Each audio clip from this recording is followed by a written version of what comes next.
Staying warm, Drew? Okay, you know what? We're gonna do this out of order. Paul, Okay. my okay. All right. Okay.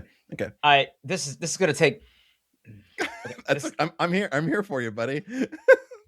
we've talked about this before, but my particular type of mental illness has been through the roof this Okay. past week. Okay. Um, I am very, very acutely aware of how much my furnace runs. Okay. Is okay. Okay. Is that just something you just need to know? Are you trying to save money, or you just don't It's want it to not explode? so Yeah. it's oh god, it's like a combination of things. Okay. I'm a little less concerned about the saving money part, Okay.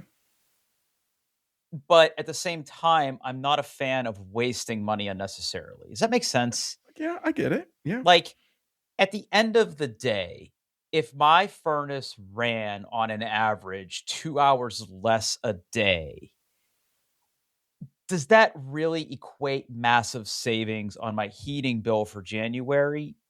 We're talking maybe 20 bucks, Right. Yeah. right? But it's the principle of it. Okay. Okay. Okay. So we've talked about this before. Like, how much should your furnace be running? Now, Yeah. So I just want to go out and say on the record, I don't give a shit. My furnace could run 24 hours a day as long as my house is warm. I'm good. I'm happy. In fact, I raised the temperature just recently. well, so here's how now here's Okay. how I know I have a problem. Okay. Okay. And Okay. again, this is Drew's mental illness.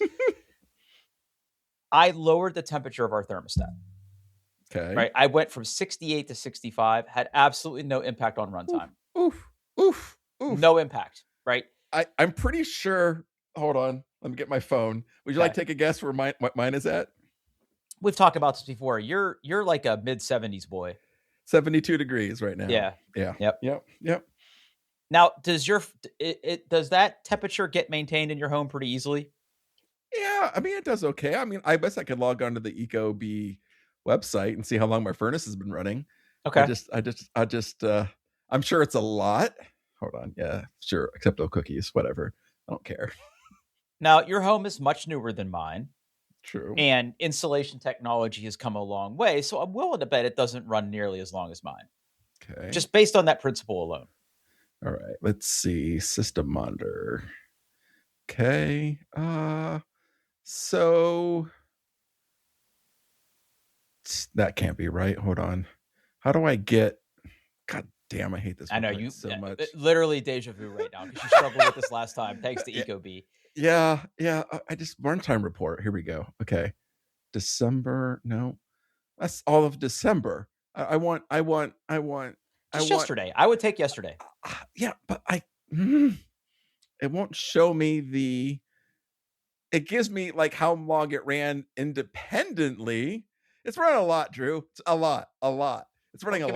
give me a I number. Give me a don't know. I number. don't have a number. It won't show me. It will show me how much it ran for each individual time, but it will not show me. Oh, they want you to do the math. They want me to do the math overview. Why don't you just show me? There's not an energy dashboard. Oh God, I hate this website so much.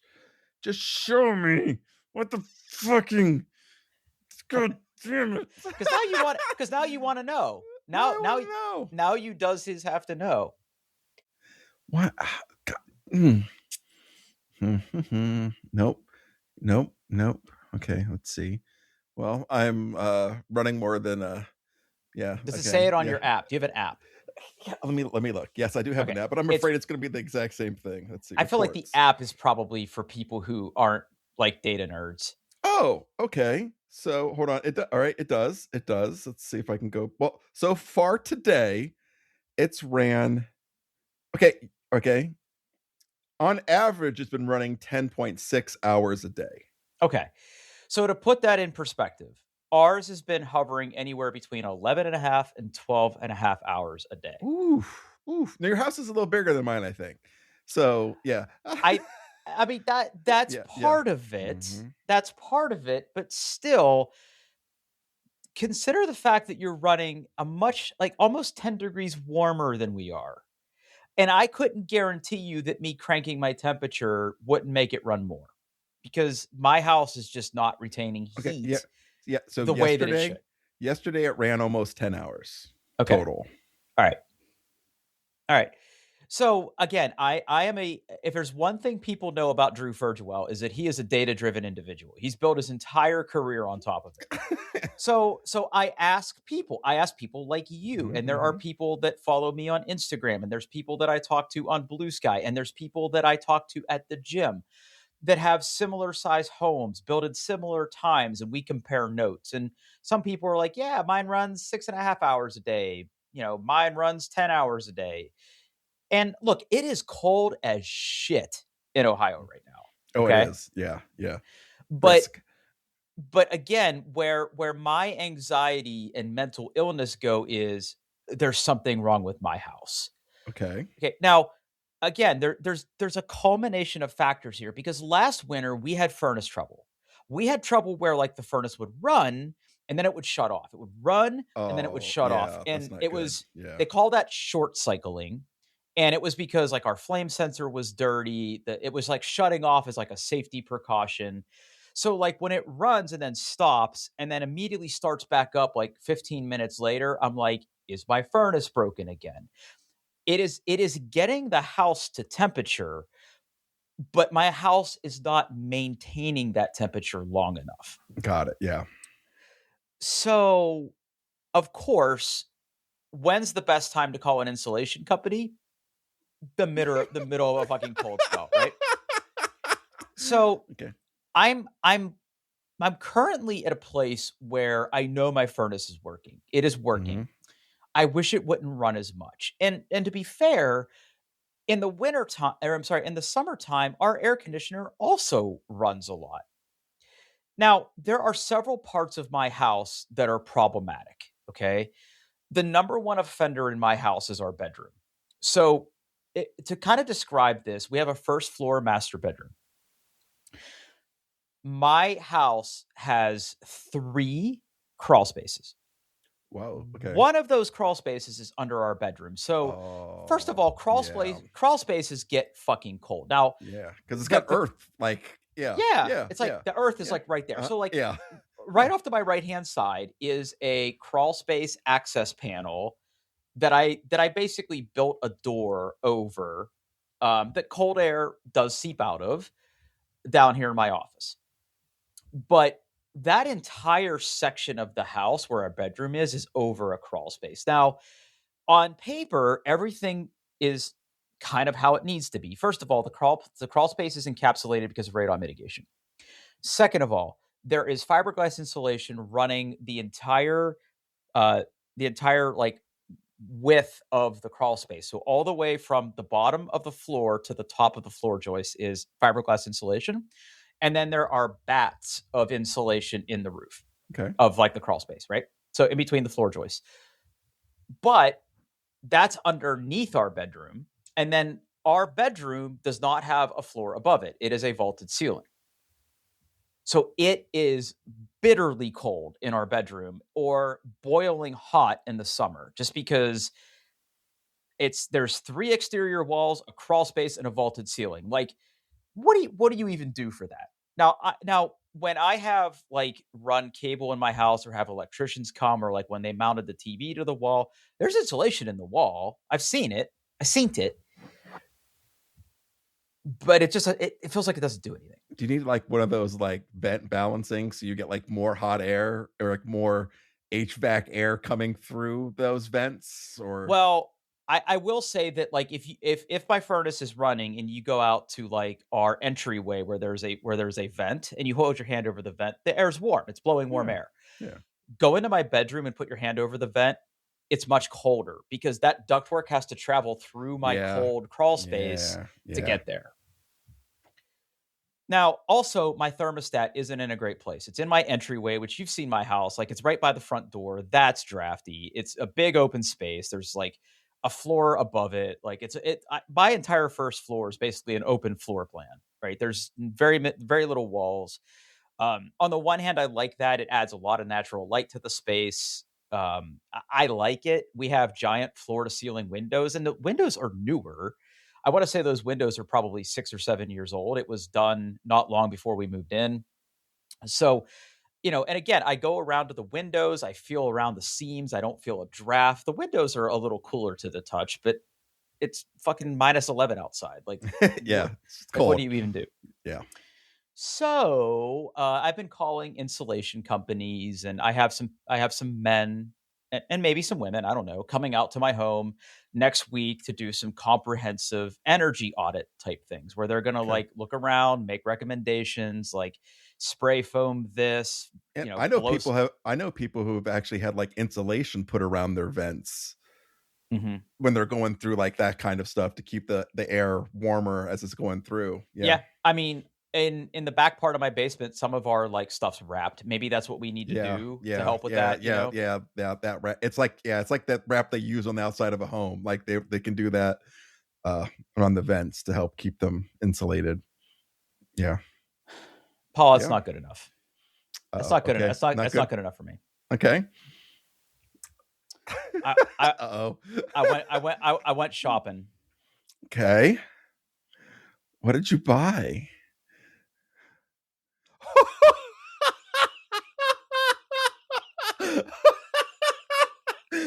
Sorry, sorry. Uh, so much of this podcast is you putting a link in the show notes and me laughing uncontrollably. Okay, here we go. This is the FLIR One thermal imaging camera for iOS smartphones, iPhone 15 and newer with USB-C, 24 by 180 super resolution, 80 by 60 native IR. You bought a thermal imaging camera for your phone. Okay. This is not a review. This is a warning. This is the cry for help. No, this is a warning. Okay. Paul, Mm-hmm. when we had our home inspected, Mm-hmm. I was entranced by my home inspector who had a legit, by the way, FLIR is a company. They are sort of recognized as the one of the market leaders in making infrared and thermal cameras. Okay. Okay. Okay. He had a handheld unit that he went around and like he turned on the heat, he turned on the air conditioning, he turned on our faucets and was able to look through that and be like, yep, you got hot water. Yep, you got cold air. This vent works. I was like, this, and like he even turned on the underfloor heating in our bathroom and could see the individual coils. Okay. Okay. That was like a core memory for me. I mean, because I'm a nerd. I like Yeah. nerdy stuff. Mm-hmm. So I thought to myself, how would I really know where the problem areas are in my home? For the love of God, do not look. Okay. Because you Okay. cannot unsee Mm-hmm. where the cold spots are in your house in the middle of a cold spell. Now, Yeah. as a piece of technology, this is pretty cool. By the way, that little handheld unit with built-in monitor and everything, like they sell those. Mm-hmm. Depending on how much IR resolution you want, they go anywhere from $400 to like $5,000. Like it's Yeah. not a Okay. cheap thing. Now, there's off brands, don't get me wrong, but I was actually intrigued by this little device. It actually plugs directly into your iPhone. You download the FLIR app and it works pretty fucking good. So I can plug this into my phone and I can point it at my wall. And I immediately see the temperature differential as gradients. But what's also really interesting is because this is a FLIR camera and you have the FLIR app, it can also estimate the reading of the temperature that it's Okay. looking at. Okay. So, like, for example, there's a little spot next to my patio door right along the baseboard of my trim where there's a hole in the drywall behind the baseboard. Okay. So guess what I did? Ripped out my baseboard and patched the fucking drywall. And by the Okay. way, that's just one spot that I looked at with this fucking camera that now my fucking OCD nightmare mental illness, holy shit, my house is drafty, fucking brain can't unsee. So, does this thing do what it's supposed to do? Yes. Has it helped me? No. No. No. Now you know where all the bad Now I parts know are. how bad it is. Okay. Now, again, it does this on a gradient. So, like when when you point it at something, things that are warmer appear hotter on the color spectrum. Things that are colder appear darker on the spectrum. But it's relative. So, like if I Yeah. pointed at my window and there's something colder than the window, that shows up as darker. But then if I shine it at the wall, the window becomes darker. The other thing becomes darker. So it's all kind of relative to what you're looking at, but as a piece of technology, it's pretty cool, and I could see there being some use for it outside of like this current scenario. Um, but it's actually pretty cool. So it does exactly what you expect it to do.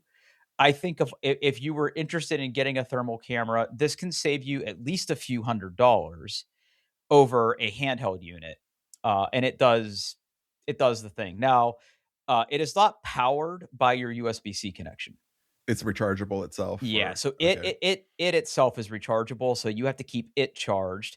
But one thing that's really cool, like when you're looking at the picture of it, there's like a dial right below the USB-C connector. Yeah. So that adjusts the depth of the USB-C connector.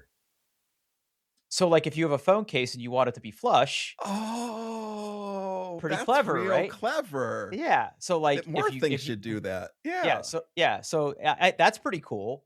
So, like, Yeah. I have my stupid military tactical case on mine, right? And it's Uh-huh. it's right up against the bottom. It's not going anywhere. And if you were running without a case, you could make it even thinner, right? So, I thought that was pretty cool. That's clever. Yeah. Yeah. And the app is, it's fine. It's not annoying or anything, but I can shine it all sorts of different things. Like I can actually see the warm air coming out of my computer. Oh. Uh, and like the space heaters that I've been having to run upstairs, like I can see the warm air coming off of that. The other thing that makes it a little more expensive is again, it's mostly the resolution at which you can detect thermal gradients, which is what they call the IR resolution. That's what makes these more expensive than others. Okay. So if you ever are curious, where are air leaks in my house? Oh, by the way, don't even get me started about if you go outside and look in. So yeah, I'm gonna have some people come out and see and I've been watching videos about how they do like spray injection foam into your Yeah. walls. I think there will probably be some insulation work done to my house. I think it needs it. It was built in 1989, so like I said, it's a little bit of an older home, but it's not a house that doesn't have any insulation. Like there are homes, I guess 1971 and older, where like there's just no insulation in your exterior walls. So I can't even imagine how those people cope if they haven't like Yeah. modernized their homes. Yeah. Yeah. So Space heaters, yeah, I'd imagine. Yeah. yeah, Yeah. just wood fireplaces, keep it cheap. The one thing I am thankful for is that we have natural gas heat. I can't imagine trying to heat your house with electricity right now. Yeah. Yeah. My Our furnace, yeah. Our furnace is, yeah, natural gas, but our water heater is electric, which I just had to replace. But yeah, yeah. that's same situation here, right? Yeah. I Yeah. will say that my energy supplier IGS has been absolutely raking me over the coals. 79 cents per CCF, buddy, and only Yeah. going up. It's Yeah. it's rough out there. Affordability. Who would have D- thought? demand is high. Yeah. I mean, good company to be working for right now. Oh, yeah. Everyone's Although burning that although gas. Yep. although I'm told from people who know things that a lot of companies that'll have a similar business model are making money hand over fist on natural gas, but losing money hand over fist on electricity.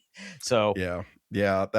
Yeah. It's always tough, but yeah, we typically do good in these kind of situations, but not yeah, always. Like, yeah, you yeah. guys know to buy ahead. Yeah, yeah.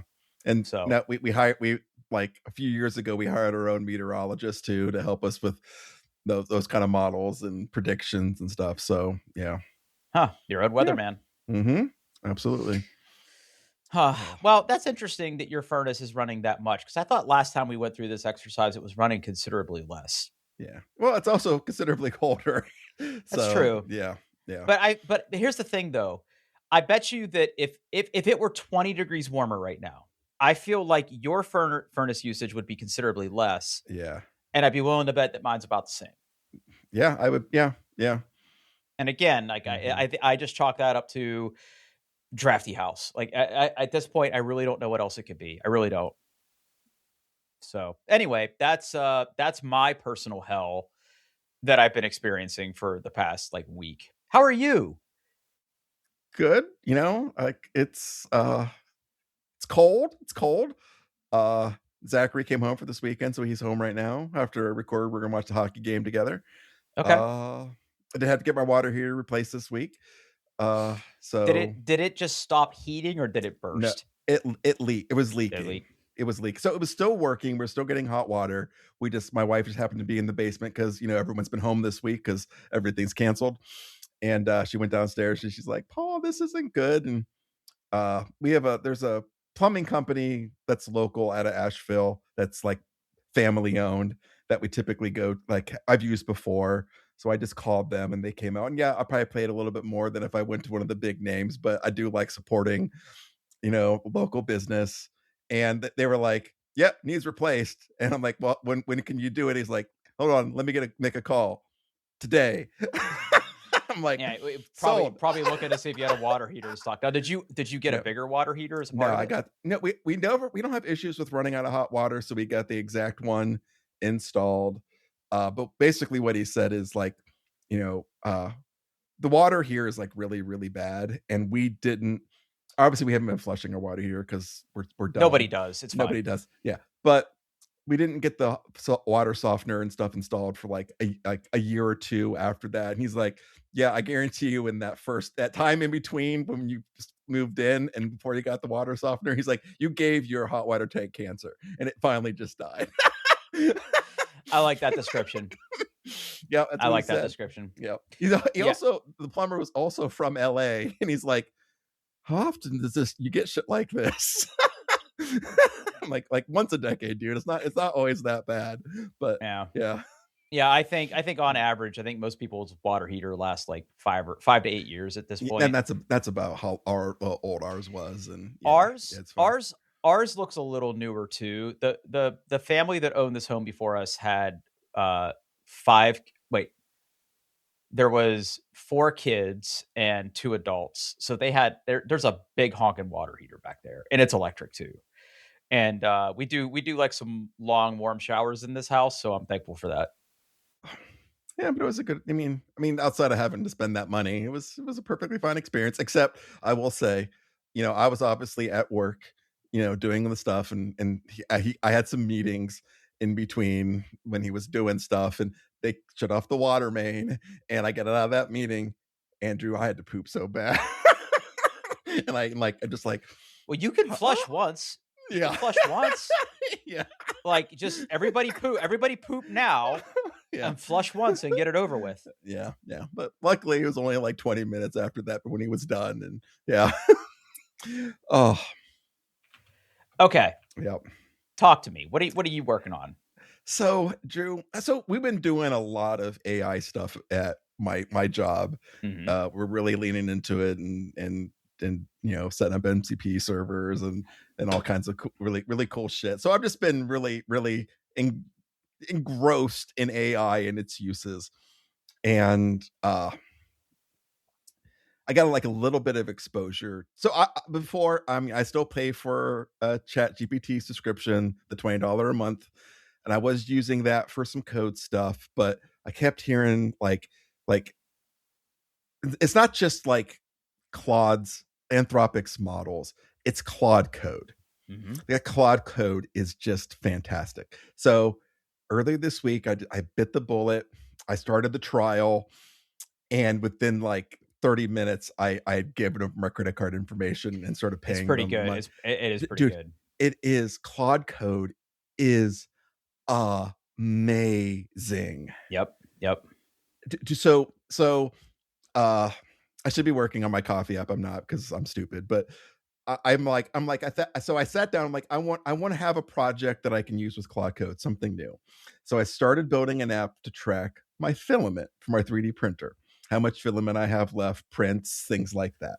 Mhm. So I sat down with Claude Code, and the moment it clicked for me is I asked it to do something, and it said, "Hey," I'm summarizing. Basically, it's like, "Hey, I looked on the internet. I can think of 3 different ways to do this. Which one would you prefer? Okay. And when it did that, I was like, I'm sold, because nothing has even remotely done that before. And like it's even, and then another experience I have. So like it scanned like uh it builds that claude.md file, and like so like I tried it originally inside of Xcode, just not using Claude Code, just using the Claude model, and it was fine. That's how I started. But then I really switched over to use Claude Code. Uh and so it knows how to build my app. And every time it makes a change, it'll run a build from the command line. And at one point, it's like it ran the build. Is like, man, I messed up. It's not compiling.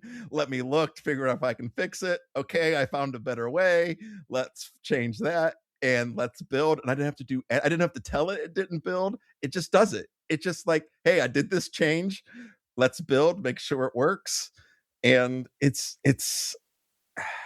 is, I mean, any model is good for helping you with coding tasks. But there is just something special. And granted, and so like, not to scare people off, but Claude Code is an entirely terminal based Yes. application, entirely Yes. terminal based. You type Yep. Claude from the command line, but it's a really robust, feature rich, lots of commands, lots of options. You can control how verbose it is and how much it thinks and all that wonderful But stuff. there's But plugins for like yeah, VS Code yeah. and Xcode, right? Yeah. The Xcode doesn't, no, not for Claude Code right now. You Okay. can talk to Claude. It only uses the Sonnet model, but I can even tell a difference between. I mean, Opus is better, right? That's the Yep. newer model. But what the workflows they have built into Claude Code and the way it integrates is night and day over the built-in. Like Copilot. I've Yeah. used GitHub Copilot. It's so much better. The integration inside Xcode, Claude Code is just so much better. Whatever special sauce they have in that terminal app and how it integrates with their models, it is it's incredible. The speed, the quality of the code, the way that it's like how it explains all the options and gives you a chance. If you want, either you can just say, just commit it, just do it, just write the stuff. uh you can ask it when, after it's done, you can say commit this, and it will write a git commit message based on what it does and automatically do it. Like Mm-hmm. it is it is so much better than any other way I've interacted with to write code and like to be productive. It is just amazing. Whatever Anthropic's doing. Now, granted, like I do have to watch my usage a little bit, because like I'm only on the $20 a month plan, Uh-huh. and there's like they have like blocks of like 4 hours. You have limits there. You have a block of like how much you can use for a week. You can give it like a slush fund if you want to go over that a little bit, or like the next one up for personal is like $100 a month. I'm not sure I want to do that, so. But the the time I've spent with it is I mean, this might be the most excited I've been about writing software in a very long time. Is this stuff. And I'm not trying to be like, I will go in and change things. If I want to do something, I know how to do it, I will go in and write the code. But like when I start want to write a feature, I just like throw it out there and like, hey, like I want to do this. And it's like, okay, I'm going to change these files and here's what I'm going to do. And Yeah, it's it's it very methodical about explaining the different yes, steps that it's yes. doing. Absolutely. It is. So, it's It's really oh. interesting. Like, I've also played with Claude Code. I currently don't pay for it. I Mhm. do have, I think I could get a subscription through work if I wanted to. But you're right. It is currently the Mhm. best way to write software with any sort of Gen AI assistance. Yeah. And like you said, it's not even close. Like compared to No, GitHub it's not. Copilot or No. some of the other Even tools that are using out there. even use the Anthropic models through like Copilot is not as good as Right. using code. Yeah. Yeah. And it really, and as someone who has like worked with companies that have integrated this with like the product that I work for, because Mhm. there's some deep Mhm. integration there too. It really comes down to, it's a little less about what their model was trained on, and it's more about how it reasons, Yeah, yeah. and how it, like, quote unquote, thinks about your problem.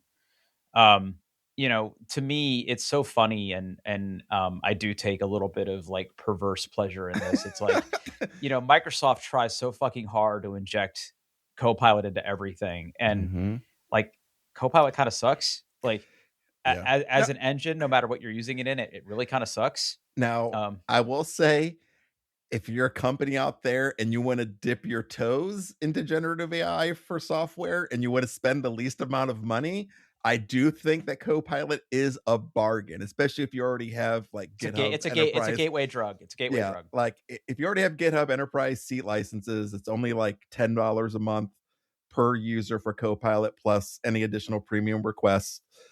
Which, I mean, I'm the one responsible tracking that bill. I think at work at one point we've maybe spent like 13 more dollars on premium request company wide. It's very inexpensive. If you want to get into it, I think it's a good place to start. Yep. But quickly, I think if you let any of your software engineers use Claude Code, it's night and day. Yeah, It's it's pretty good. incredible. It's And pretty I good. actually heard, so, Microsoft has all of these deals with OpenAI and gets access to their models. They recently became one of Anthropic's biggest customers because they started using Claude Code, and now Microsoft engineers are using Claude Code. Like, Yep. And yeah. psst, psst, there's a lot of teams there that use Databricks too. Well, yeah, Um, I imagine. Yeah, yeah, yeah, yeah, yeah, it's yeah. amazing how much they don't dog food, but you didn't hear that from me. Yeah. Yeah, I Um, mean, at the end of the day, they gotta ship software too, right? they Like, do, they do, and that's mhm, pretty telling. yeah. That's cool, buddy. Mhm. Yeah, so you're just paying for the $17 a month one right now, It's like right? 20 bucks, I think. Or I pa Yes. I paid, like, I paid for a year up front. I'm like, "I'm gonna be using this," like, and even, like, using it for, like, just general chat and research. I have a chat with it that's I use for, like, I ask it questions about 3D printing, and it does a pretty good job of, like, telling me what to do, and, uh, yeah, Yeah, it's I don't pay for any of that stuff personally right now. Like, I've repurposed one of my machines into what I'm basically calling my AI machine right now. And there's some, like, really smaller parameter models that are open source open AI models that I run locally. A lot of them fit into the amount of memory I have. So I have, like, a local chatbot that I can just bounce stupid questions about, like, say, thermal cameras off of.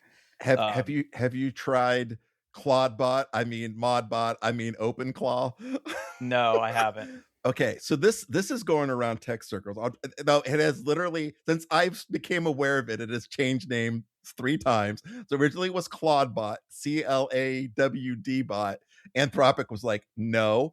They changed it to Maltbot, and then recently, like today, I think they changed it to OpenClaw. I'll drop this in there. I This is something I'm gonna play around with this weekend. Let me drop Okay. a thing in there. What is it, So a local model? it's not a local model, but it's a front end to models.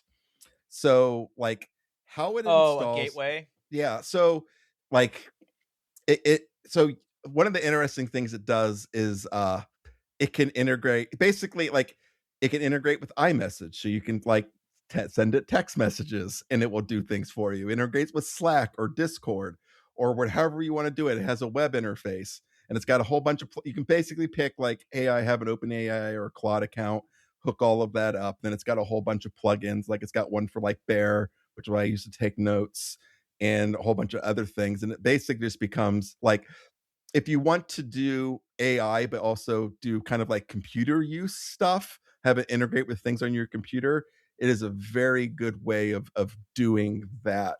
And it's something that I'm going to start exploring. And this might be up your alley, Drew. I don't know. Like, You can browse yeah. the web, runs on your machine, any Hmm. chat app, persistent memory, skills and plugins. Yeah, I mean, Yeah. I'll probably take a look at this. Well, Yeah. cool, man. Yeah. That's pretty cool stuff. I'm glad that you like it. I mean, I Yeah. think that, right now, if I were somebody who were, like, considering getting something for my organization, I think Claude Code is absolutely worth it. I work with Yep. customers who have their dev teams hacking together stuff in Claude, and it seems to do pretty good. Yeah. And I will say that I think Google Gemini is like the best LLM right now after having used a whole bunch of them. I think Mhm. that's probably the best one right now too, which I'm not the world's biggest Google fan, but I mean Gemini is kind of night and day. And they also have like highly specialized models for industry. Oh, Um okay. yeah, they're doing good work over there in terms of that. So like I think, Google Gemini and Claude, like I think those are the tools that I think kind of give you the most bang for your buck right now.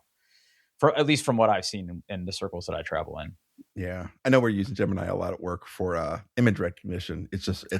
heads and shoulders above like anything else out there. Like we use it Yep. to like it, if you have an image of a customer's bill, it can pull all the information off of it and it does better than anything else. But yeah, and I've used Gemini for like researching like things to buy as well. It's also good. Heck, soon it's going to be powering both major smartphone platforms for AI. So like I mean, it's good enough for Apple, good mm, enough for me, right? yeah, yeah. Oh, So, before we get into this next one, I have a late okay. breaking topic. Okay. Paul, have you heard of Pimax? Pimax? Yeah. No. No. I don't even know how to spell that. Here, it just I got a link. Okay, okay. So Pimax Super. What the fuck is what? this is high end VR. Oh, okay. I I have been I am back on my flight sim bullshit right now. And Mhm, I am just so fucking frustrated with Meta and the software side of the Meta headset. The mhm. head like the Quest 2 I have, it's comfortable, it's pretty good quality, it has a high frame rate. Is it the most pixel dense headset out there? No. Does it have the Yeah, best audio? No. right. Um, but I can wear it for extended period of times playing VR. I don't get sick. I don't get a headache. I don't. It's perfectly fine. Mhm. Um, but the constant bullshit of like getting it to constantly show up in Windows or it disconnecting in the middle of something because there's a fucking Meta app update or sometimes the battery doesn't charge even though it's plugged into USB all the time. Like I'm kind of at my limit. So Okay. I've been out there looking at like, okay, if I were going to replace this, my first thought was I will just get the next Quest because again, like it works with Steam VR, it works with OpenXR, it works with Meta, it works with all the different kind of tool sets out there. But a lot of the YouTube channels I watch, there's quite a few people who make really, really good tutorials for like learning the different aircraft systems and things like that. And the one sort of recognized leader for people who really take this, quote unquote, seriously is Pimax. I discovered today that Micro Center sells them. Oh. I'm in trouble. Did you buy one? No, Are you not going yet. to? Okay. Yeah, because I can't figure this out. So first of all, the other elephant in the room is like Steam's about to launch their new headset, Yeah, which I'm looking at has the specs of this headset though, and this is leaps and bounds over what like the Steam one's gonna be. Yeah. right, right. Now, like a Meta Quest headset, like Meta subsidizes some of that. So like I could walk into Micro Center and leave with a Quest 3 for like $400. Right. These are pushing like 2 grand. Yeah, And yeah, and like in fact, I just found out as I was like seriously contemplating ordering one of these, they are about to launch another version of this, which is mini LED. Right. Right. ooh. Yeah. So like this has a lot of goodness, right? First of all, it's super bright and even the QED and mini LED ones that they sell right now, one of the things that this is known for is being able to see like really dark colors in VR because everything on the headset always looks washed out because it's always shining light, right? Just like your Yeah, TV. Like there's right, yeah, differences between QLED, OLED, and mini LED. It's the same thing with VR headsets. yeah. And the resolution and field of view are just So that's Yeah, where I'm yeah. stuck. So that's Okay, where I'm stuck, right? So like on okay. the page I sent you, if you scroll down to the bottom where it's like where it says it's unmatched and infinitely modular, Yeah, I don't know which one to buy. Okay? So like okay. the default one, they call it the ultra wide. And Mhm. the difference between the 3 current available headsets and the mini LED that are coming out later is what they call pixels per degree. Okay. And basically what that is like what how much field of view like how many pixels do you fit in 1 degree of field of view? Oh, because all So of these have the same resolution, so the wild field of right. view means you really get less pixels Right. per so the pixels are less dense. Right. But there's Mm, advantages to that too yeah, 'cause because you have either a yeah, you're right. not looking through binoculars anymore. Yeah, Right. yeah, So like I'm stuck. Like if I was going to order one of these, should I get the 50 or the 57? Cuz like those are the two choices. yeah. I mean, I Unless think you, for flight sim stuff, I think the wider field of view would be that's better. kind of what I'm thinking. Like the Yeah, quote unquote ultra wide is 140 degrees with 50 pixels per degree, yeah, but the regular quote unquote 50 ppd is 127 field, yeah, 127 horizontal with the same pixels per degree. So you're packing in a lot more for a smaller field of view, but not yeah. like outrageously so. Yeah, that's true. That may be the sweet spot then. Yeah. That's kind of what I'm thinking. I need to do a little more research on that. Ironically, Micro Center sells all 3 of them. Yeah, Um, I looked just to see what they had. Yeah, yeah, they yeah, have them all. Yeah, yep, there's only one in stock for a couple of them though. So, but yeah, the 50 PPDs, there's 3 in stocks, and then yeah. you think you're gonna be okay. I don't think those are gonna sell out by the time you make a decision. And that's the other thing too. Like if I get it from Micro Center, come home and I don't like it, You can it's a just take it hell of a right lot back. easier Yeah. to go Mhm. exchange it there versus ordering Yeah. directly from Pimax too. And then of course these things have foveated rendering, which I've always been really interested about. They're they don't need base stations. It has all the same stuff. I'm very very tempted, very tempted. I mean, you spend a lot of time with in your flight sims, like, yeah, Yeah, yeah, yeah, yeah. yeah, yeah, Hmm. yeah. I mean, Because I'm going through that uncompromised realism where you can do the little slider in the cockpit and see how better the resolution is compared to others, which I'm sure is might as well just say meta right there. That those dials look good, crisp, yeah, crisp. yeah. I think it's the foveated rendering but I mean, the Steam one's gonna Yeah, have that. yeah, yeah. But I think these guys did it first.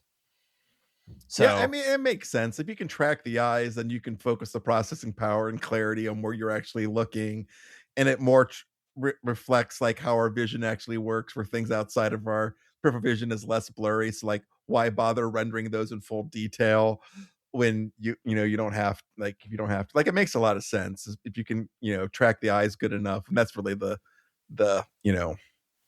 I'm sure yeah. this thing has enough horsepower to deal with all that. So yeah, Yeah, yeah, the micro LED, I think, is the new one that's coming out. And wait, I don't know if Micro Center sells the micro LED one.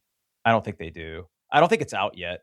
yeah. Well, yeah, because some of those specs are still like to be calculated. So Well, yeah, it's yeah. funny, like, if you actually go to the product page for the micro LED, it says 53 Okay, does pixels it? per degree, and it's Okay, 116, so it's even, like, more in the sweet spot between the 50 and the 57.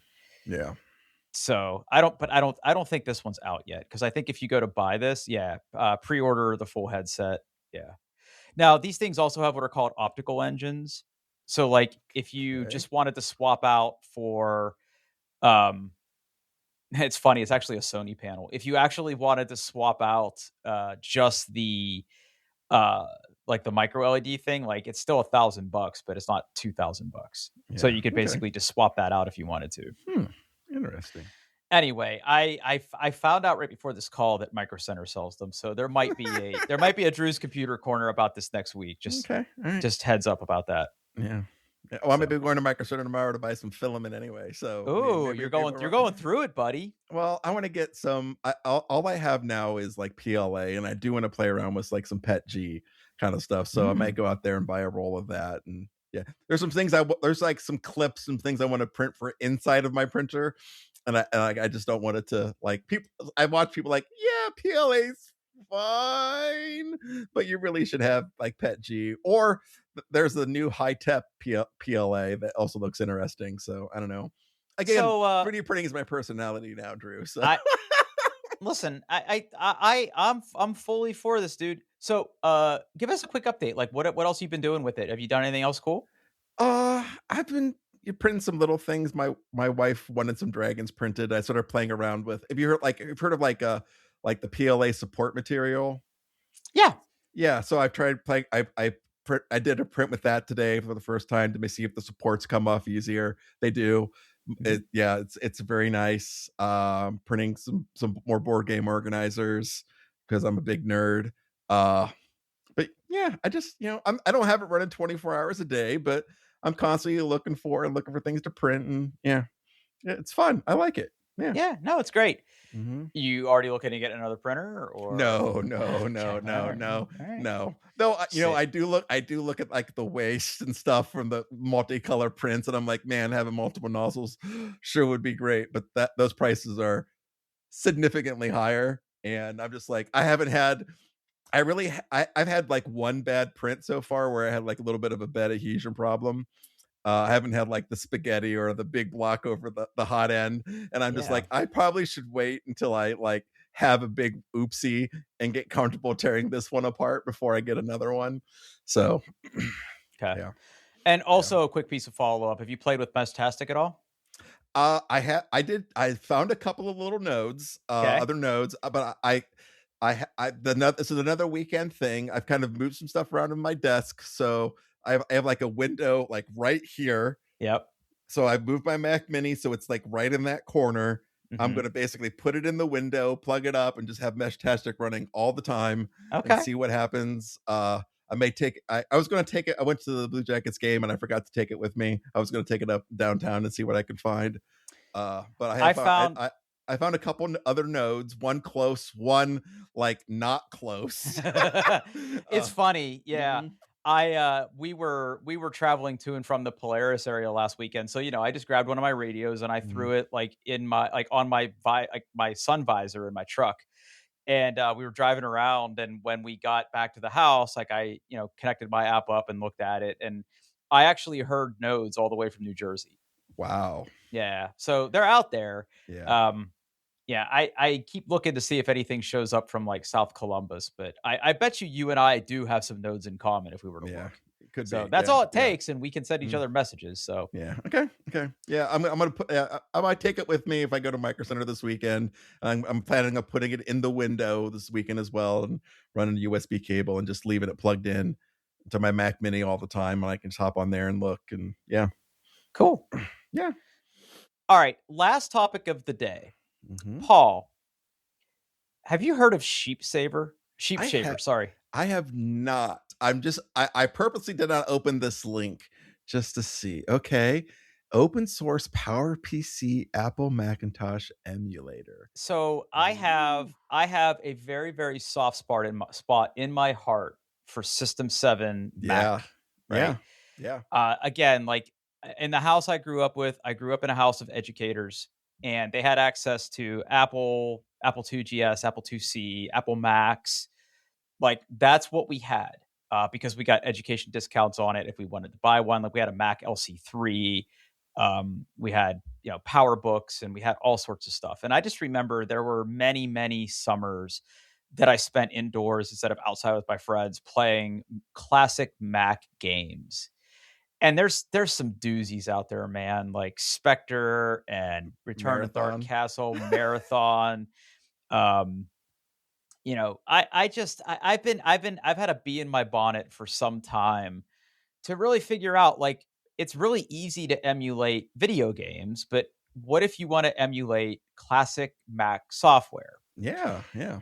And there's basically two programs out there. There's this thing called Basilisk and this thing called Sheep Shaver.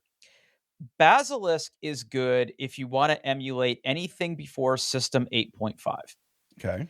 If you want to emulate System 8.5 or 9, you need Sheep Shaver. So like Okay. right now, for all intent and purpose, I basically have a little Mac VM running OS 9 Okay. right on my desktop right now, currently showing the flying toasters of After Dark, Okay. which is Okay. very pleasing and very comforting to me. Um, it's pretty straightforward. You have to go online and you have to find a ROM, like a PowerPC ROM, very similar to what you have to do for like PlayStation or Dreamcast or things like that.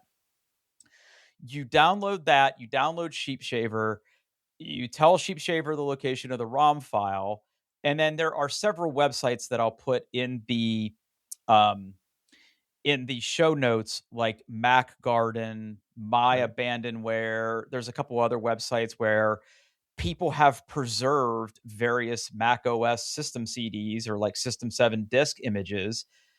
And like you just have to basically have it boot to that and you're off to the races. Like Yeah. you Awesome. you you create a hard disk, much like you do in VMware or Hyper-V.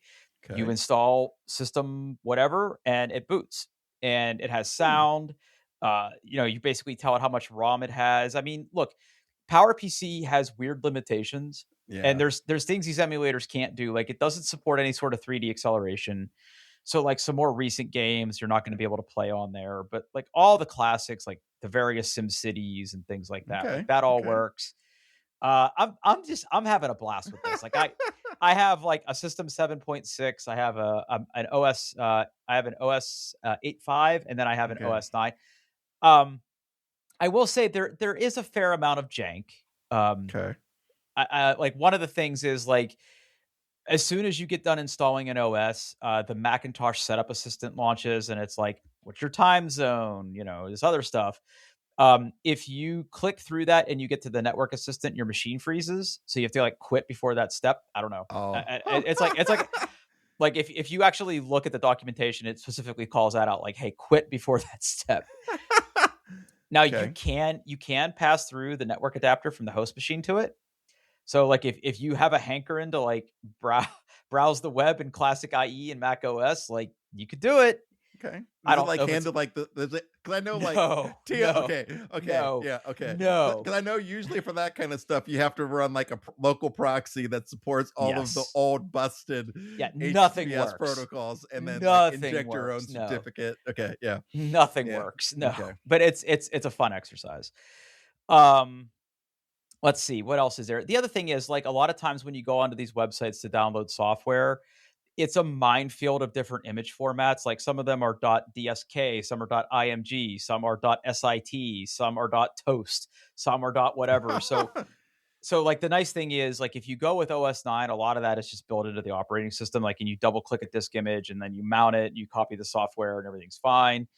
On older like OS 7 took me a long time to get like the right version of stuff at Deluxe and the right version of Disk Imager and like being able to open these things and like some things I had to like physically mount as CDs versus opening in the OS itself. Like there's that you spend a Okay. lot of time Okay. on that kind of jank.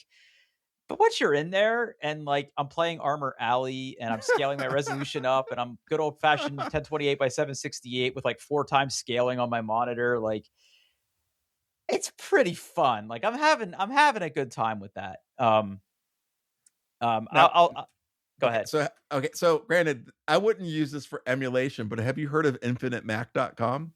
Yes. Okay, yeah. So I'll put a link in there. If you just kind of want to poke, you can upload disk images and stuff, but it's browser based. But if you just want to remember what a version of Mac OS looked like and how it Yeah. worked, and they have like all the different point releases and even some stuff from Next Step, all the way up to like Mac OS 10.4 Tiger. It's a little neat way of just being able to like Yeah. remember how things used to be. Uh, yeah. Yeah. Yeah. The Internet Wayback Machine lets you do that too, by the way. Okay. Like, Okay.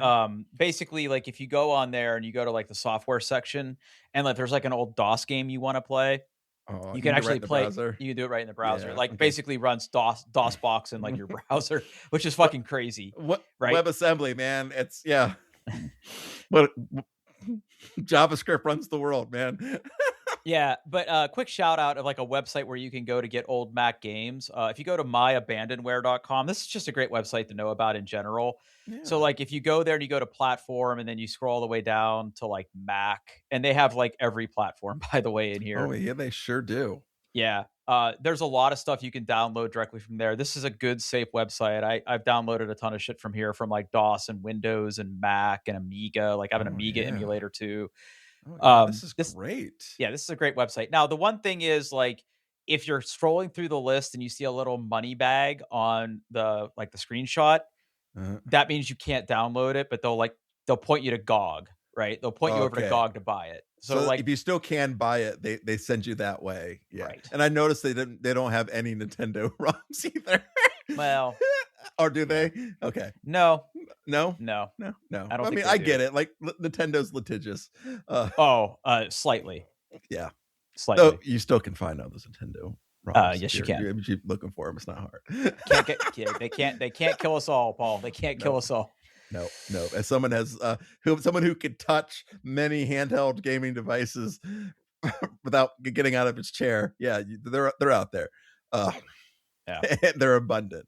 Even they Yeah. have Windows 3.1, like So Windows that of games. all yeah, so of all Oh, the ones to set up, that's like the biggest pain in the ass. I can So like what you imagine. need to Yeah, do is you need to install DOSBox, then you need to download like Windows image disks and install it. install. I'll install it in DOSBox. You can do it. Okay. You can do it.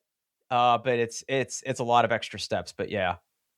Yeah, because there's like some classic Windows 3.1 games that I still Uh-huh. play. Yeah. Yeah, yeah. Yeah. Yeah. My Abandonware is a great website to bookmark. Yeah, I'm definitely I have a space in Arc dedicated to retro gaming, and this is going. I'm gonna drag it right in there right now, and I'm just gonna pin it, and I'll have it forever.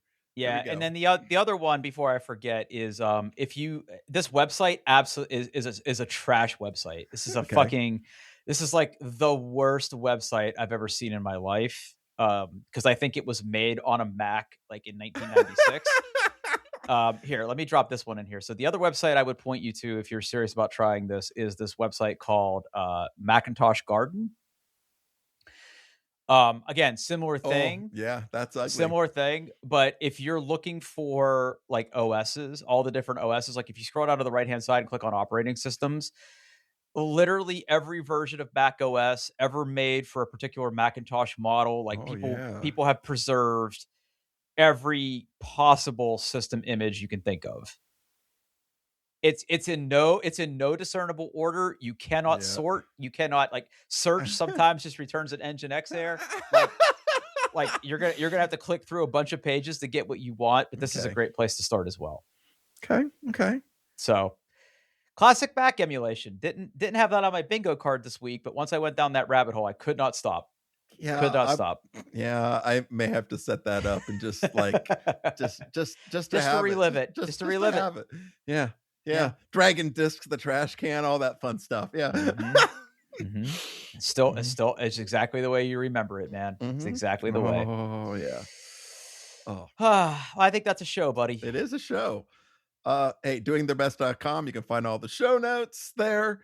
Check us out on YouTube. We have shorts. We have the video version of the podcast up there as well. And hey, thanks for listening.